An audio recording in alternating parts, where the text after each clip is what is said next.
is the only updated settings video you're going to need for the max amount of aim assist and the least amount of visual recoil. Go to start and go to your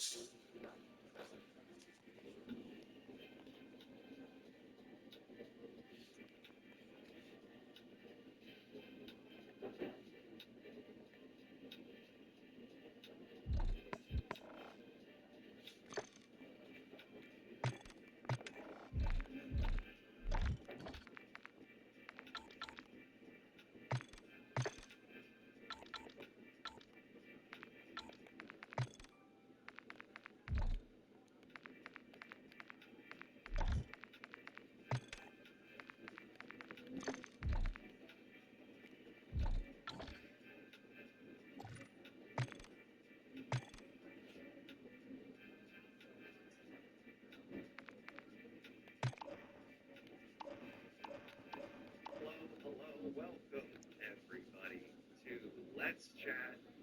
Beautiful, beautiful Tuesday. I hope you're having a great day, everybody. First thing I like to do is see all of those dancing dino emotes in chat. Let's see them. Or if you have dancing emotes in general, whatever your most important dancing emotes are, I want you to spam them in chat right now. Welcome, welcome, welcome. My name is John, and I am the director of community at Twitch. I also go by Flying Guy. I've been a broadcaster in our space for the past 20 years, and today I am joined by the incredible Owens Juice TV. Let's bring Owens Juice to the stage, please. Hey. Hello, how's it going? It's going great. How are you doing? I'm very well, thank you. Very happy to be here. Heck yeah, you're coming hot off of a heck of a subathon, to say the least. Yeah, it was 10 days long. It ended about 2 days ago. There was a moment when I received your email while I was live, but I wasn't sure if I'd actually still be on it while this was happening. But thankfully, I had a day's break in between, so we're back to full again. There we go, there we go. Well, I would pull you on the show either way. We would figure out a way to get you, even if it was midstream on your front, we'd make sure it happened. That would be great. But obviously this show is an opportunity for us to dive deep and to hear more about your story, everything that you have experienced as a broadcaster in our space and as a creator across multiple mediums at this point. And this opportunity for you as well, Chad. If you have any questions for Owen as we go through today's show, feel free to post those in the chat. We're going to have a great conversation today. So without further ado, let's dive in by going backwards. Let's go to the start of your journey. How did you land into this space? Was it a choice? Was it something that you were like, you know what, I want to do this? Or did your friends pull you in? Yeah, it was. I've been making like short films and content of various different kinds for like basically since I was like 13, so almost about 10 years, and nothing was quite clicking.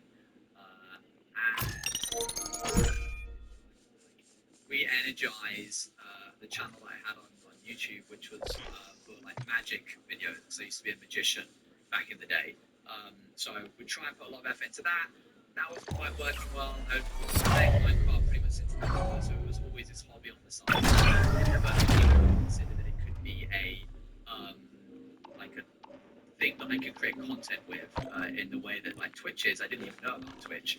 And then I read an article, a news article on Filza, they are might be familiar with, when he was that's what got me into like watching Twitch, because I realised that he was streaming. And then from there I was like, I can do this too, give this a go as well. Did it as a like part-time thing, like a hobby on the side, and it kind of grew and grew to the point where I was like, actually this could be the move. So I quit my job about 8 months into streaming, and then Brighton, which is way at the time I moved back, and then growing and been growing ever since. You kind of need that like leap of faith and hope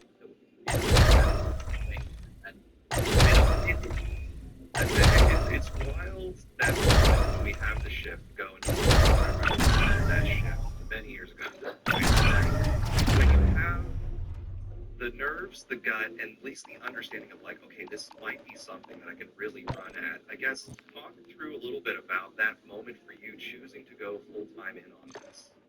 Like, Yeah. how did you feel? How did you do your prep work? Were you analyzing data? I guess, how did you choose to I was looking at like savings, so that was part of it. Like, how long could I do this if I earned nothing at all? How long could I go for?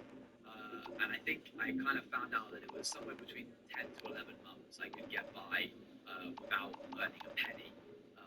So I was like, okay, worst case scenario, I get to play Minecraft for 10 to 11 months, which wasn't, it didn't sound too bad. Yeah, you know, maybe in the future I'm going to need these savings. But then, more than anything, but tomorrow is going to be in the next few months or whatever. I don't want to spend the rest of my life thinking, what could it have been if I hadn't taken that as well. I used the, I think it's called the power glider. An analogy, like as you run down that hill, you have to, like, if you're at that point, you've got, and you just have to be 51% in. Like, as long as that you've got that 1% in, you can essentially you can take that leap. And you're holding off a majority of people, like, oh, I don't think this is for me. I don't think this is for me. Then you're going to end up sort of catching that drag that you need to sort of get up there. I love that analogy. I mean, obviously, we're all technically our worst critics when we come to, like, oh, these are all the things that could go wrong. There's nothing wrong with doing, I know some people refer to it as like a pre-mortem. Like, before you go to do a project, you go and analyze what are all the things that could possibly go wrong. It's fine to do an analysis like that. But what you're describing is like you reach a point of acceleration that you're just like, it's either, it's the commit or quit.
Your baby is crying.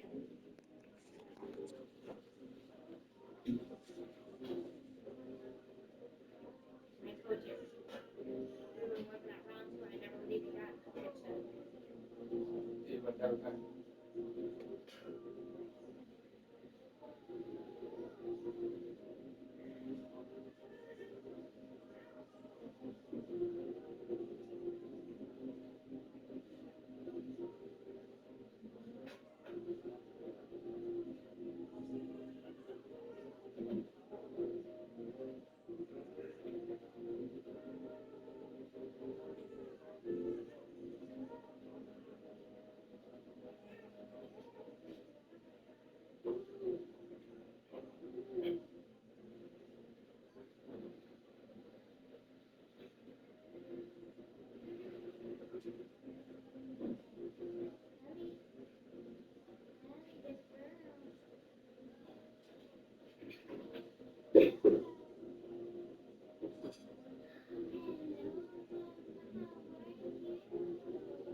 having that, having specific days where like Perfect, I better drink I won't less. stream on that day, unless sometimes I found like if I have something that intrudes on like a Tuesday, I might move the stream to a Wednesday rather than a Tuesday.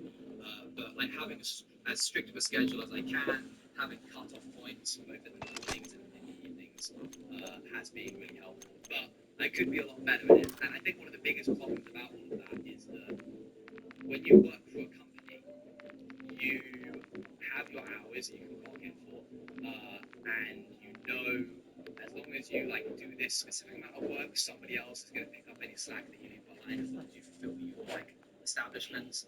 And if you go on holiday for a week, you've got a whole team of people who are going to be doing the job that you'll be doing as well. But in content creation, if you take 10 days off, nothing happens within that 10 days if you don't have a team like making your content as well. And that's really scary, and it sort of just encourages this concept of like don't take breaks. It can be really tricky to find that, and I'm still sort of working on that. Yeah, obviously breaks are important. Everybody, we talked about this on several of the shows and the interviews that I've done with other creators. And even for myself, when I think of that, having set times even during your day to shut off and separate is necessary for mental health, period. So obviously figure out what works well time-wise. I love that you figured out for yourself. It's like, okay, after 12 a.m., like that's the cutoff point. Like let's try to keep some balance. But this concept of needing to be always on, or whether it is with the broadcast or having to create on other mediums simultaneously, this feeling that if a person tweets at you, you got to respond to it on demand. Those demands can get the best of us. And from a lot of conversations I've had with creators, when taking a vacation, you kind of have to separate from this concept as like the subs aren't coming through, the money's not coming through the broadcast. Something you have to put into your brain is, well, will that come back when I come back? Will the subs just be holding for that nice big moment when I return? And at the start of the show, we were talking a little bit about, before we went live, like the concept of subathons, and obviously you're now 10 days into the subathon on Yeah. Prime. Yeah. So we finished the 10 days. It's now over effectively. Okay, it's over. Yeah, so it's all done. So when you're thinking about the concept of the subathon, I know a lot of broadcasters run at this, and granted, I've made some choices with hot sauce in my days too. But like when you're thinking through the mechanic of the subathon, why would you place a limit on it, or when, how are you thinking about like the frequency when it comes to doing this and generating a subathon? Is it a smart strategy, like I see some broadcasters do it on a monthly basis or a weekly basis? Like how do you think about the concept of a subathon? Yeah, it's going to be interesting to talk about this because my community are literally here. So I'm able to do this job, I'll be totally transparent, because of their generosity. There is an element of I have to take into account how, I think you used this term, it's quite good in the before show, how deep can you reach into your like community's pockets? And at what point is it considered overstepping? I couldn't run, I think, a subathon more than once every year because I think it would feel like I'm sort of bleeding them dry a little bit. Obviously, anything that they give is never expected. I'm never going into the top being like good, and they should give me X, Y, Z amount. But it is important that I measure it against other projects that I've done. How cost effective is it? The money side of your community can be a touchy subject, but if I'm being totally transparent, I think even this subathon that we did, we launched pins, we launched a plushie, and then the subathon itself. I think it was a lot of different avenues, and I wonder what my community would say. But I think it gave the impression that we were being split a lot of different ways, and I don't think I could do another one anytime soon, purely because they're like, okay, we need like a break because as much as we love supporting and giving to you, you also need to give us time to like recoup those costs. Yeah, it'd be interesting. Yeah, the Bruno plushie was backed. Well done, guys. It's great. What you were highlighting there is a mindfulness to audience. It's something I spoke about while we were in Rotterdam on several panels I was giving. Is a lot of broadcasters don't really, while they're in the flow of a show, don't really think about how there's another person on the other side of that screen and they're a human and they also have time and energy to go to other things in their life as well, in addition to what we create as broadcasters. So the fact that you have that mindfulness, it's such a, you were saying you've been broadcasting about 3 years. It's such an early stage of the career to have that mindfulness is fantastic, and that's going to carry you very far. And when we're thinking about the frequency of the subathon, I guess when you're in the flow of the show, and let's say you're hitting a lull when it comes to the moment of audience support, do you take that personally? Does it weigh on you? Do you try to pivot in what you're creating in that moment in time, I guess, or you're just like, my eyes are on the goal of what we set out to do, and I'm not gonna let that distract me? It's usually it's the latter. Like the projects that we've ran with Rats SMP and Pirates SMP, and we've just got Rats 2 coming out. These SMPs come with pretty hefty budgets, and the company that I run, Cloud Creations, with my friend Abakuna, it's all out of the budget comes out of my pocket, just because I'm in a position where I can support it financially. Rats was in the positive, Pirates was heavily in the negative, just because of how big the scope was. But I see it less as a sort of, okay, this project didn't perform financially well, and so I'm less likely to do X, Y, Z again. It's more so like we've made something cool. We probably won't be able to make something as cool to the largest kind of scope like that moving forward. But at least like a great story got told. I rarely ever, I think it was actually one of my friends recently who I was on the subathon with in a call was super shocked just to hear that I don't know off the top of the dome like the monthly subs that I get. I think the only time I paid attention to it was during the like push for Partner Plus, which we thankfully got. But I rarely ever. I mean, there's no sub goals. There's no like daily or weekly or milestones that we try to hit. I sort of just let them give as much as they feel they can, and work with what they give me. As long as I kind of like keep my head above water, I'm just kind of counting going as they see fit. Absolutely. With the flow of SMP, or because how many prep work are you putting into those flows before you dive into the narrative structures? And how much is improv? How much is scripted? I guess how much have you planned ahead? I like to reflect on, the production process of TV or movies, like how much is being crafted ahead of time? Yeah, Cloud Creations is a very different one, I think, to the standard way that SMPs are created. SMPs means because we have a beginning and an end. Sometimes we'll have like a structure in the middle. We have these sort of 3 milestones. We know the characters, we know the tasks, so we like characters purpose, things that. What you said, Lovey? Bye.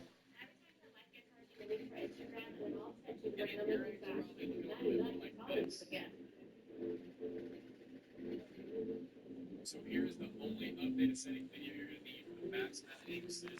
Each amount of mental recoil.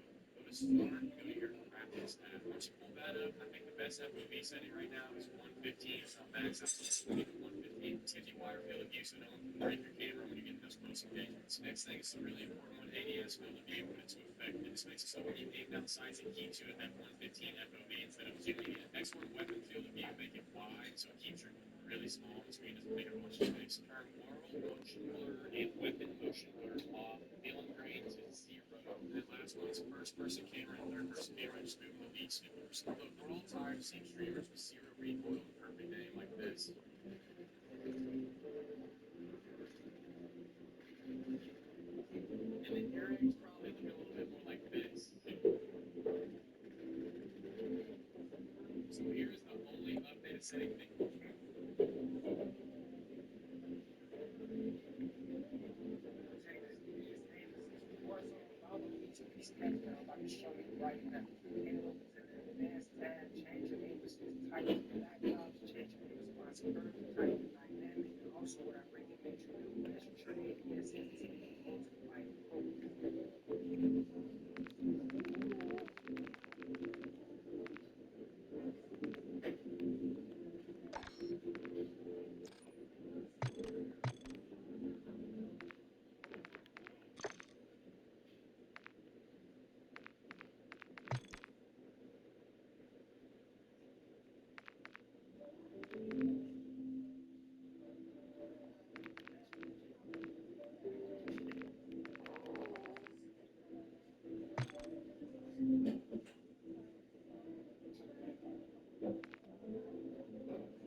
What's up, baby girl?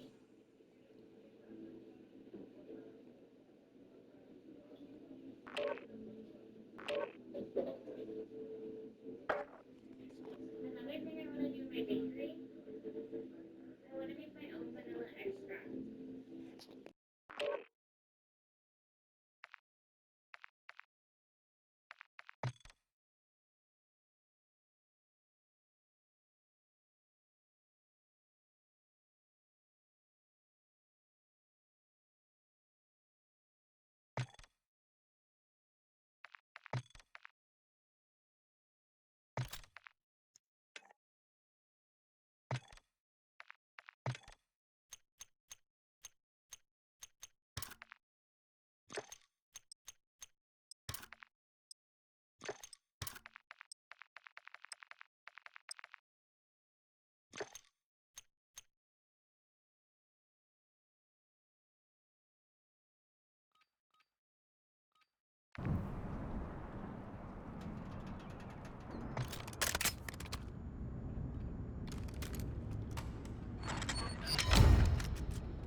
deployed.